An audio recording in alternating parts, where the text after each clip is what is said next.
Karibu sana mheshimiwa. Ninajua nimekutoa ile bunge mbio sana. Maana nilikuacha kule mkiwa mnatunga sheria. Mmefikia wapi? Tumekuwa na hao watu ya Masai Mara University. Najua hiyo university ina maneno mingi sana. So ndio kulikuwa na kitu inaitwa haste. Yes. Of the Mara haste. Mara haste. Pesa ikiwa imepotea nyingi sana. And even today they have been unable to clear themselves. Yes. And a number of people have been implicated. Yes. The unfortunate thing is that the anti-corruption body cleared them. The DCI also cleared them.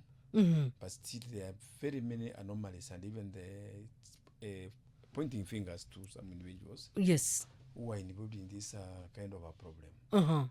Yes. But, and we have sent them home and told them that they have to come for another day.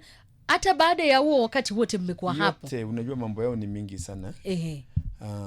But the officers in the boat, they are still there. You know, when you investigate officer or somebody when he is still at the scene of crime, there is bound to cause confusion and also to hide some facts.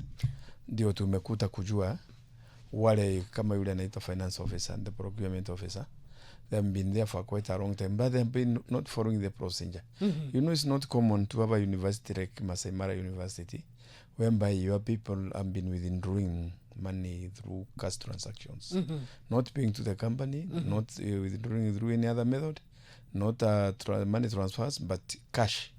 Naenda kwa counter, unasimamisha, unapatiwa milioni zako 3, unatoka nazo. There are people wenye walipitia mahakama.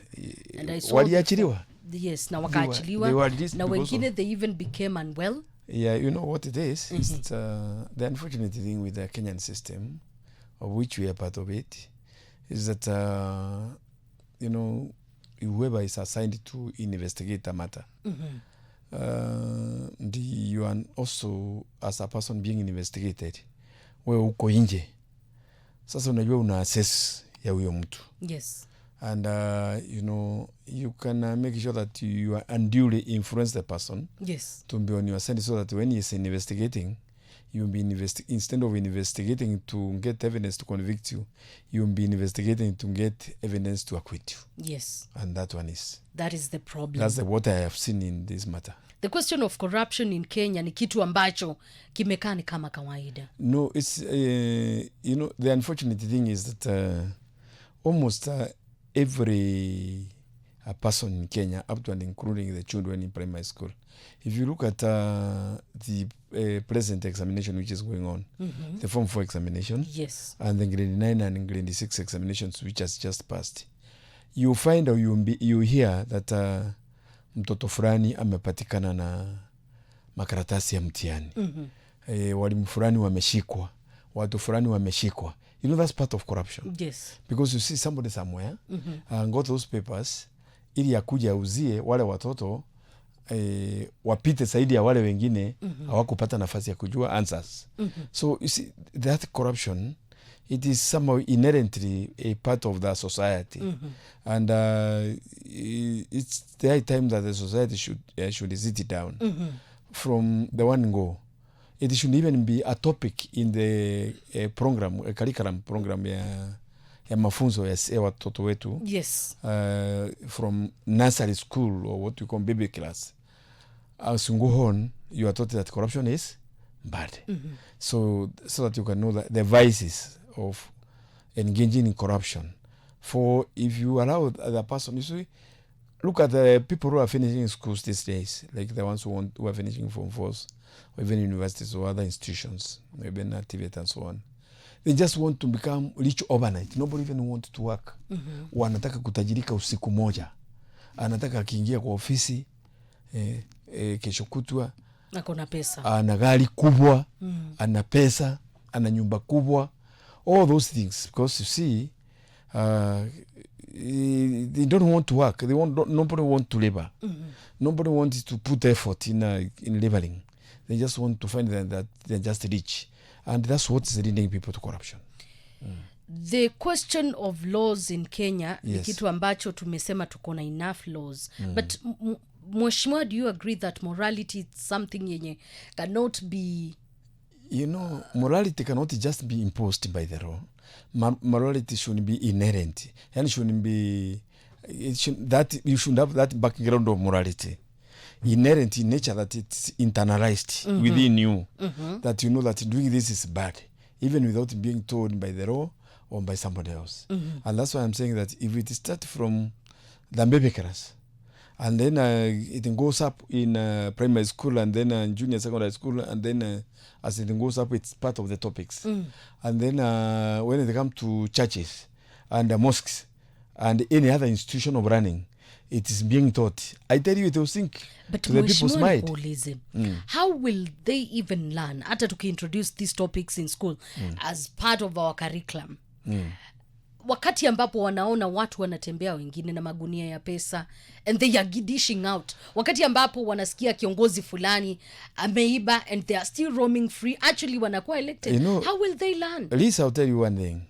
If you go to a country like Israel, young children, by the time they are growing up, they know very well that they will be enlisted in the military, in the army. So nobody is being forced. They know very well that they have a duty to protect their country because they are surrounded by the enemies, as they purport to call them, by the Arabs. You go one side, you have Lebanon, there is Hezbollah. You go to Syria, they have a problem of the Golan Heights. You go to the Palestine on the other side. You go to Egypt on this other side, you find that they have a problem with Mount Sinai. So the people of Israel, from the time the child is born, he is taught that you are surrounded by enemies and you need to be enlisted in the military to protect your country. So that's what I mean, that if you start from the one go, that and teach the young ones that there is a problem ahead of you, and this problem needs to be tackled from all corners to make sure that you are going to succeed. To liberate the country from the wound of corruption. I tell you, it's going to finish, because by the time somebody is finishing school, will know that I need to work. I need to work for my country. I need to deliver service to my country. As I work for my country, also I work for myself. That's the only way out. Otherwise, hii mambo ya kuanzia juu, that mtoto anajua kwa kijiji kuna mtu alikuwa mama wa kikundi, ama chairman wa factory ya kahawa, ama ya maziwa, na aliiba pesa, na kuulizwa, na alipoiba pesa ndiye alijenga nduka, akanunua gari, na watoto wake nyumbani akajenga nyumba ya mawe, na watoto wake wakasoma sawa. Yeye atakuwa kiishi sasa, hata mimi siku moja nikipata nafasi nitaiba. Why are we unable to enforce the law when it comes to fighting corruption? We all agree kwamba kuna sheria za kutosha za kupambana na ufisadi, lakini ni kipi ambacho kinatuzuia? At least as a profession, I'm a lawyer by profession, and the unfortunate issue is that I've been not new in the society, because I've been in the court corridors for over 25 years. And what I know is that you may even propagate your case, prosecute your case properly. Forward your point as it is supposed. You find that the aggrieved person is the one who loses a matter in court. Yes. And that's why there is a provision that if you lose, you go to the High Court or Court of Appeal. Yes. Until you get justice. And you find that you lost in the magistrate court or chief magistrate court, but when you go to the High Court, you win the case. Then you wonder, when did I lose in the magistrate court? And the mind of that magistrate is equivalent to that of the judge who has set me free, or who has reversed the judgment due to some circumstances which could not be seen by that magistrate. Why? Because that magistrate may have been unduly influenced. In law, when you are corrupted, we call it unduly influenced. You may have been unduly influenced. Yes. And as for that, that's why when you go to a little bit higher court, the court releases you, or the court finds that you are the one who have been aggrieved. And that's why it is set aside the judgment, either criminal or civil. So what I mean is that there are laws to be enforced.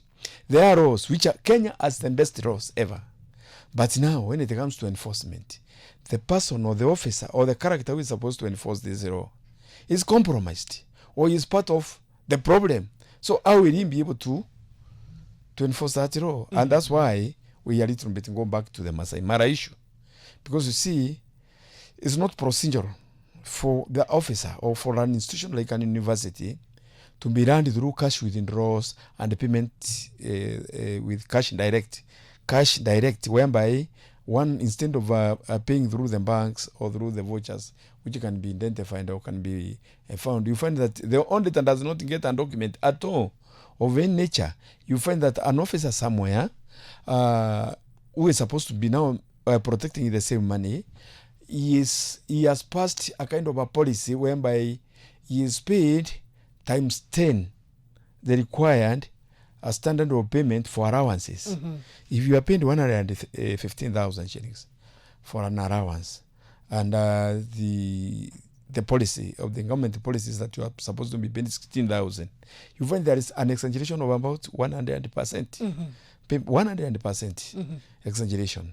And now the person who is doing like that does not even pay you through any other method which is traceable, which you can be able to trace. It's paid through cash delivery.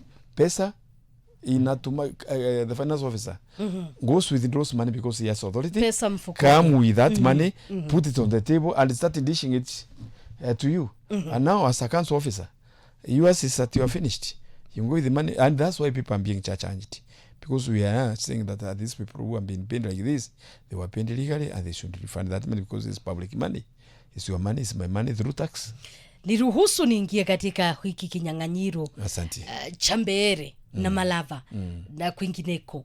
The by-elections are just like 1 week and something away. We have Magalini, we have Mbeere, we have Kaspuka Bodo, and then we have Malava. Malava and many others, and by elections of MCS and so on. Yes, we have them. Ninajua sio ODM, UDA inajipanga kule zaidi Mbeere North. Lakini Mbeere North pia hii leo kumekuwa na tetesi na kumekuwa kwa siku kadhaa. Kuanzia wiki iliyopita, wiki hiyo nyingine kumekuwa na tetesi za vurugu za mara kwa mara katika eneo lile. What is not happening?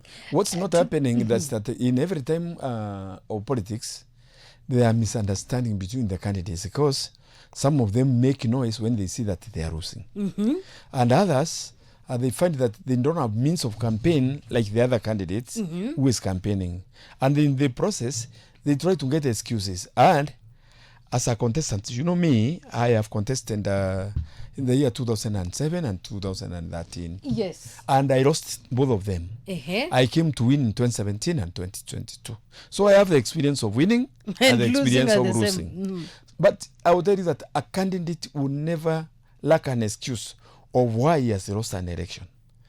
And they start losing from the one go. If you are a loser, you will not lose on the date of the election. They say there has never been an expensive election kama hii ya Mbeere North. Manake utapata yule ambaye ni mwaniaji kama wa UDA. Yes. Mpaka anagawa miradi. How? You see, when it comes to a government candidate, let's say kama huyo wa chama ya serikali, unajua kuna miradi ile serikali inataka ifanywe huko mbele. Yes. So kama hiyo miradi ilikuwa ikiendelea na yule mjumbe alikuwa akiendelea nayo, sasa si yeye amechukuliwa na serikali kuwa kama waziri. So whoever now is on the government side is the one now to carry out those projects. So he has that duty to make sure How that... do you start that duty and you've not won yet? You have not yet been elected, but you see, you go on promising people that if you elect me, hii murandi ya serikali ilikuwa ikifanywa na mjumbe ambaye ametoka saa hii na hako pande ya serikali, sitaachilia ipotee.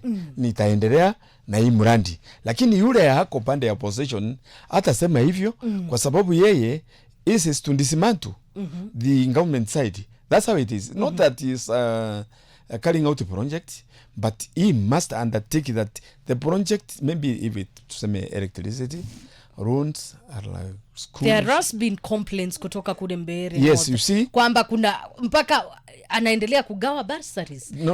Under what authority? No, you see, it's not necessarily kugawa bursaries, because I'm telling you, as a patron of bursaries in my constituency, you have committees which are distributing bursaries.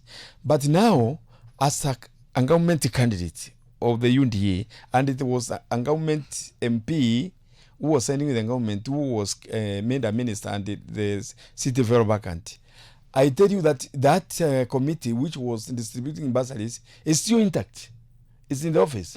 Because the MP was elected was appointed as a minister, does not disqualify that committee from going on with the work it was supposed to be going on. But he cannot continue undertaking the same mandate. He can't. But it has been happening. No, you see, sometimes things are, when you are campaigning, some people live on propaganda and rumors. And as for that, to taint him as a bad person or a person who is on the side of the government, it shouldn't be said so. Not necessarily that he's doing because he has no authority to do so. Not even that body. Anywhere, even in my constituency, an MP has no role to play, but he can be a patron. But not that direct role of saying who is supposed to get or what. Because you see, there is that form which they feel they assess it's an indicate which requires bursaries or not. So it goes like that. Wanasema DCP na wengineo kile chama kinaongozwa na aliyekuwa mwanasheria mkuu Justin Biden Muthui. Hiyo ni DP. DP, yeah, not Muthui DCP. ni DP. DP. Wanasema ndicho chama wale candidate by now ni 50-50 tu na huenda akachukua hiyo nafasi. Yeah, I'll tell you one thing. As per the current opinion poll, the UDA candidate is ahead. Yes. By about 6% or 5 to 6%. Yes. As per yesterday. And you see, 6% is a very minimal, it's a small percentage. So it can tilt on any side. Yes. But, that's very good because you see, nobody is overrounding over the other. Nobody is suppressing the other. It means that they have been given a parallel neutral ground to campaign on. So as for that, it means that there is no one where you can say that somebody is being terrorized, somebody is not given a even ground, somebody is not being accorded the necessary freedom to campaign. So I think when it is like that, it's okay and it's good. Because I'll tell you one thing, Liz. If it happens that the government is interfering or is intimidating the other side, the opposition, then the ground will not be the same. The incumbent candidate will be on top. For the other side will be suppressed, and both the freedom of campaign and many other things. Unaamini kwamba Mbeere North serikali itatoboa? Ilivyo kwa sasa. It's only one week and something. Ikipigwa leo serikali itatoboa kwa sababu serikali iko ahead. Ule mwanachama wa chama ya serikali UDA ako ahead by 6%. So itatoboa on that ground. But you see now, mambo ya kura ni ajabu. Wanasema kila mwamba ngoma uamba upande uvuta upande wake. Sasa mambo ya kura ni ajabu. I'll tell you one thing. Kura upinduka in the course of 24 hours. That's why I'm telling you, mimi nimepigwa. Unasema ilivyo kwa sasa you cannot. Yes, it can change at any given time, either to the advantage of the government candidate or to the advantage of the other one. It can enhance the government candidate's chance to win yule wa UDA. Habari za hivi sasa ni kwamba niruhusu niseme hili. According to the communication of Speaker Moses Wetangula, it is with profound deep sorrow to inform you and the nation the demise of our esteemed colleague, the member of Isiolo South constituency, Honorable Tubi Bidu Mohammed MP, was left us this evening, Wednesday, 12th November 2025, while receiving treatment at the Nairobi hospital. That's very true. We have just received the information, and hereby send my condolences to the family of Mheshimiwa Tubi on behalf of the people of Meru Central, Imenti Central and Meru at large, taking into account that I'm the whip of Meru members of a National Assembly. We have our PG, our group, parliamentary group, and on their behalf, I send my condolences. Tubi has been a very close friend of mine. Yes. You know, we come from the neighboring constituencies. Yeah. But he has been having some of the challenges here and there. And for the last 1 week, he has not been well. He was in Nairobi hospital, and we have just received the message as I was coming this way. It is well. May he rest in peace. Amen. Mungu ailaze roho yake palipo na wema. Niruhusu nirejee katika swala hilo. Umesema kwamba it's not clear kwamba itakwenda namna gani, lakini kipigwa wakati huu mna imani. Tuna imani. Na si hiyo pekee. I can give you the overview because these are the matter which are at my fingertips. I can give you the overview. Ninajua sasa hivi unaniambia jinsi serikali inakwenda. Of all of them, up to including Magalini, up to Malaba and so on. Niambie jinsi ambavyo unaona serikali kwa dakika moja. Maajabu, a number of people, especially people from my region, Mount Kenya region, they are not understanding the system, the way the government is working now. Yes. And if you were to visit Meru 3 months ago, things you could not talk of the government freely as it is today. Things have just changed overnight. And you realize that the much noise which used to be made by the opposition and made another parties has just disappeared. You know, when His Excellency President William Ruto came out to the public and said that you people, Kenyan people, you can remember I inherited an empty pocket, an empty basket with no money. But I have taken 2 years to undo all what was done wrong. And if you look at it now, you know, when I became the president, fertilizer was costing 7,500 and dollar was going to 179. At the market level, two packet of Miss Meal was costing about 240 shillings. But if you go now, the same packet is costing about 130 and dollar is costing 129.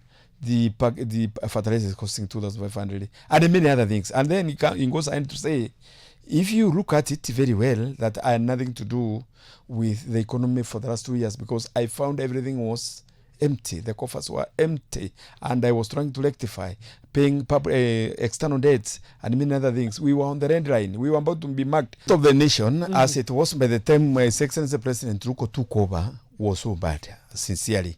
And every Kenyan can see that. Even though I can say that we became, the government became an angel overnight, it did not become an angel as we were promising during the time of campaign. Because we were thinking that there are a lot of, there will be money, there will be resources, as it was supposed to be. But we found that things were not there.